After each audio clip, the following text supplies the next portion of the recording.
కంస, నీ చెల్లి దేవకికి పుట్టే 8వ బిడ్డ నీ మరణానికి కారణమవుతుంది. ఆకాశవాణి విన్న క్షణంలోనే కంసుడి కళ్ళల్లో ప్రేమ కరిగి భయం, క్రూరత్వం మెరిశాయి. రథం ఆపి కత్తి తీశాడు.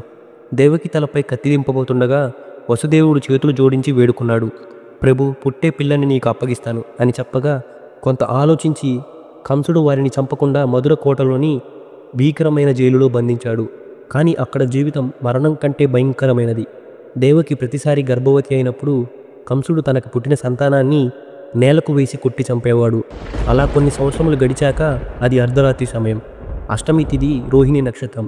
జైలులో దేవకి ప్రసన్న వేదనతో తల్లదిల్లుతుండగా గది అంతా ఒక దివ్యకాంతి వ్యాపించింది. చతుర్భుజ రూపంలో శ్రీ మహావిష్ణువు ప్రత్యక్షమై, దేవకి, నేను నీ గర్భంలో పుట్టి ధర్మాన్ని స్థాపించడానికి వచ్చాను అని అన్నాడు. ఆ రూపం మాయమై ఒక అమూల్యమైన శిశువు రూపం, నీలవర్ణం, మృదుటిపై నామం. వసుదేవుని సంఖ్యలు సడలిపోయాయి. జైలు తలుపులు వాటికవే తెరుచుకున్నాయి. ఆ బిడ్డను తలపై పెట్టుకొని వసుదేవుడు యమునా నది దాటాడు. నది మధ్యలో కూడా శేషనాగుడు తన ఫణాలతో కాపాడాడు. గోకులంలో యశోద పక్కన నిద్రిస్తున్న ఆడ శిశువుతో మార్చి తిరిగి జైలుకు వచ్చాడు. కంసుడు ఆ బిడ్డను చంపబోతుండగా ఆమె యోగమాయ రూపంలో ఆకాశంలోకి ఎగిసి, నీ మృత్యువు ఇప్పటికే భూమిపై అడుగుపెట్టాడు అని చెప్పి అదృశ్యమైంది. కంసుని గుండెల్లో భయం పొంగి పొర్లింది.